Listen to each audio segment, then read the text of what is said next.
Hi, my name is Nilo Sanchez with the Law Office of Sanchez and Associates. I'm here today to talk to you about long-term dissolution of marriages. In long-term dissolution of marriages, there are a lot of different considerations that come before us that needs to be discussed and analyzed very carefully. First, in long-term marriages, there could be issues that pertain to children. Children that are minority age, which means under the age of 18. In those cases, we need to have a parenting plan that's either agreed to between the parties or it has to be ordered by the court. And the more detail you put into these plans, the better it is for the parties. Try to anticipate as many issues that may arise. Of course, you're not able to come up with every conceivable issue, and that's why the court allows you the ability to modify. So modifications are permitted. After you deal with the parenting issues, the next issue that we get into is what's called equitable distribution. In long-term marriages, very often, there are a significant amount of assets that are acquired.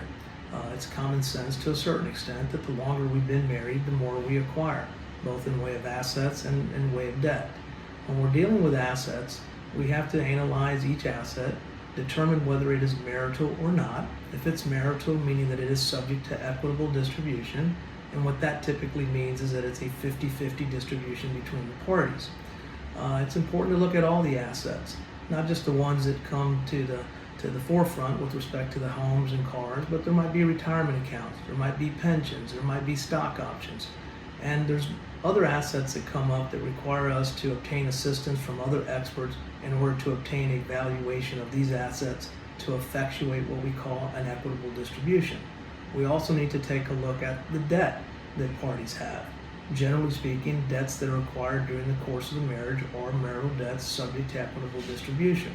There are certainly exceptions to that, but it's important to do the discovery and the disclosure in order to determine what a fair and reasonable equitable distribution is between the parties.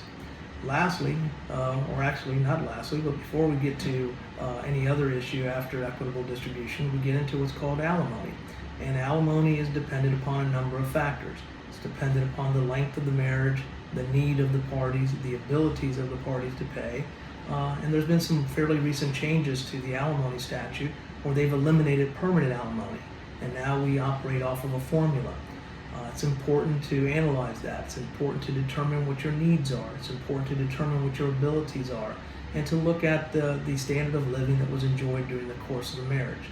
The longer term marriage, the more potential there is for there to be the exposure of paying or also to be the recipient of receiving alimony. After we address alimony, if there are minor children, we deal with the issue of child support. And child support is based upon a formula under Florida Statute 6130.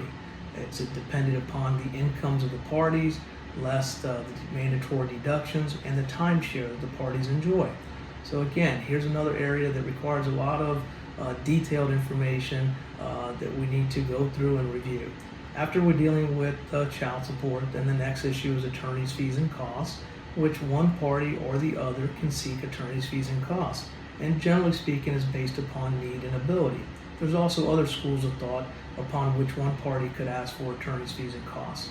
The point is that when you're dealing with a long-term marriage, oftentimes you have all of these issues, and it's real important to get together with an attorney who is very skilled and very knowledgeable and who has a great deal of experience in addressing these matters so that you can protect your interests. If you have any questions, please do not hesitate to give us a call. My name is Nilo Sanchez with the Law Office of Sanchez and Associates. Thank you and have a nice day.